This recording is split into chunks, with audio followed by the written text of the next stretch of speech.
Má tún pàdánù àwọn ọmọ yìí torí pé agbára mi ti fẹ́ dínkù gẹ́gẹ́ bí ọjọ́ orí mi ti mọ́. Orúkọ mi ni Prophet Adébáyọ̀ Jonathan Olúwaṣeyì. Ní ọjọ́ Thursday ni ìyàwó mi bẹ̀rẹ̀ sí ní rọbí. Nígbà tó dẹ̀ ń rọbí, a nídìí láti gbé lọ sí private hospital kan ní Àròjẹ ní ọ̀dọ̀ wa. Nígbà tá a dẹ̀ gbé débẹ̀, wọ́n sọ pé kò ní lè dá ọmọ yẹn bí, pé operation náà ló fi máa bí àwọn ọmọ yẹn. Wọ́n dẹ̀ àdẹ̀gbà láti jẹ́ kí wọ́n ṣe operation fún. Nígbà wọ́n dẹ̀ ṣe operation tán tí wọ́n gbé àwọn ọmọ yẹn jáde, ó jẹ́ ìbejì, obìnrin ni àwọn méjèèjì. Nígbà tí wọ́n dẹ̀ bí tán, lẹ́yìn wákàtí 2 sí 3, ó dẹ̀ jẹ́ ìpè Ọlọ́run. Wọ́n sọ pé ẹ̀jẹ̀ dà ní ara rẹ̀, ẹ̀jẹ̀ dẹ̀ pọ̀ títí tó yẹ pé ó tún gba ẹ̀jẹ̀ bíi pint bíi 4 sí 5. Ẹlẹ́ẹ̀karùn-ún ni wọ́n fẹ́ test mi, ìyẹn ni ò dúró gbà títí ọlọ́jọ́ fi dé. Mo fẹ́ ìrànlọ́wọ́ gbogbo ènìyàn láti mú kí àwọn ọmọ yìí kí ó di olú ọmọ, kí wọ́n ṣoríire, kí n sì gbé wọn lágbèyè kalẹ̀. Mo ti sa ipá mi ti pin, mo ti sa agbára mi ti pin. So ìrànlọ́wọ́ gbogbo ènìyàn ni, torí pé ìṣẹ̀lẹ̀ yìí ó bà mí lọ́kàn jẹ́ púpọ̀. Ní tí mi fọkàn sí ni mo rí, torí pé mélòó ni ọjọ́ orí mi. Mo rò pé Ọlọ́run fẹ́ fi nǹkan yìí, ó fẹ́ fi dùn mí nínú ni. Àmọ́ ní tí mo rí lẹ́yìn rẹ̀, ó gba omijé lójú mi púpọ̀. 3 ló ti wà níwájú gan tẹ́lẹ̀, nítorí pé gbogbo yí Ọlọ́run ni. Gbogbo ọgbọ́n gẹ́gẹ́ bí ènìyàn la dá pé láti sì fi tòsí páàbí mọ́mọ́. Àmọ́ nígbà tí Ọlọ́run sì tún mélèé wá, a fayọ̀ gbà pé bó ti wọ Ọlọ́run náà ni. So àwọn ẹ̀gbọ́n wà wájú tó sì ní ẹ̀gbọ́n 3, tí àwọn ìbejì náà tó kún, wọ́n jẹ́ 5 papọ̀. So kí Ọlọ́run jọ̀ọ́ ni kó bá mi tọ́jú àwọn ọmọ yìí. Gbogbo ọmọ Nàìjíríà kí wọ́n ràn mí lọ́wọ́ ni o, ní gbogbo ọ̀nà kí wọ́n dìde fún ìrànlọ́wọ́ mi nítorí pé ipá mi ti pin báyìí, agbára mi ò sì gbé tó wà nílẹ̀.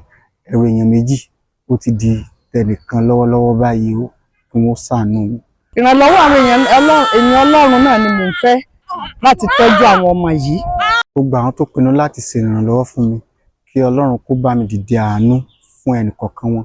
Ogun tó lè wà níwájú wọn, lórúkọ Jésù, kí Ọlọ́run kó bá mi ṣẹ́ ogun náà wọlẹ̀. Wọ́n á tún wá gbàdúrà gbogbo àwọn tí ń fẹ́rù ayọ̀ báyìí, tí wọ́n ń retí, tí wọn ò sì tí ì ní, kí Ọlọ́run rọ́jò ní kó wo tẹ́lẹ̀, kó bá mi pèsè fún àwọn náà, ó sì bá mi dùn wọ́n nínú ní ọ̀nà tí ó gbà yà wọ́n lẹ́nu. Jésù Olúwa wa. A kú dédé àkókò yìí o, gbogbo ẹ̀yin olólùfẹ́ ìkànnì Ìmọ́lẹ̀ TV káàkiri àgbáyé gbogbo tí ẹ ti ń láǹfààní láti máa gbọ́ àti láti máa wò wá. Bí ìrìn àjò wòlíì Ṣèyí ní ìlú Ògbómọ̀ṣọ́ bó ṣe rí, òun náà lẹ ti gbọ́ yìí.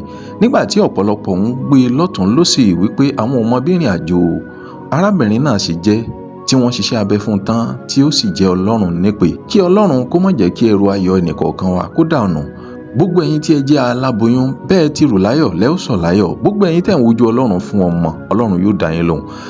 Ẹnikẹ́ni tí ìwọ bá nípa láti ṣe ìrànlọ́wọ́ fún, òun náà ni ẹnì kejì rẹ̀. Afẹ́kẹ́ dìde fún ìrànlọ́wọ́ wòlíì Ṣèyí ní ìlú Ògbómọ̀ṣọ́. Bí ẹ bá ní ohunkóhun tẹ́ ẹ fẹ́ fi ran àwọn ìbejì ìkókó yìí lọ́wọ́, nọ́mbà wòlíì Ṣèyí ní ìlú Ògbómọ̀ṣọ́ tí ìṣẹ̀lẹ̀ náà ti ṣẹlẹ̀, ó ní ẹ lè máa pè wọ́n sí, tàbí tí ẹ bá ní ohunkóhun láti fi ṣe ìrànlọ́wọ́ fún àwọn ọmọ ìkókó ọmọ méjì yìí, WhatsApp line wọn òun náà sì tún ní OPay number wọn 70 69 25 52 38. Jonathan Olúwaṣeyì Adébáyọ̀ òní yóò gbé jáde. Bẹ́ẹ̀ bá sì fẹ́ bá wọn sọ̀rọ̀, bóyá ẹ̀yin ní pampers, bóyá ẹ ní oúnjẹ àwọn ọmọ kéékèèké, bóyá ẹ̀yin láṣọ tẹ́yin náà fẹ́ fi ṣèrànlọ́wọ́, gbogbo ẹ̀yin tẹ́ bá sì lọ́wọ́ sí láti ran ìdílé yìí lọ́wọ́, ẹ ní pàdánù ọmọ, ẹ ní pàdánù aya, bẹ́ẹ̀ lẹ ní pàdánù ọkọ láṣẹ Èdùmàrè. Ìmọ́lẹ̀ TV ni ẹ máa ṣe àkẹ́ máa like, máa follow Ìmọ́lẹ̀ TV fún àwọn ìròyìn yàjóyàjó mìíràn. Bẹ́ẹ̀ sì ń ṣe bẹ́ẹ̀, ìmọ́lẹ̀ yìí kò ní dókùnkùn. Bákan náà, tẹ́ bá ní ìròyìn yàjóyàjó tàbí ẹni ohunkóhun tẹ́ fẹ́ bá iléeṣẹ́ Ìmọ́lẹ̀ sọ, ẹ lè kàn sí wa lórí 0036956116. Ẹ ṣé.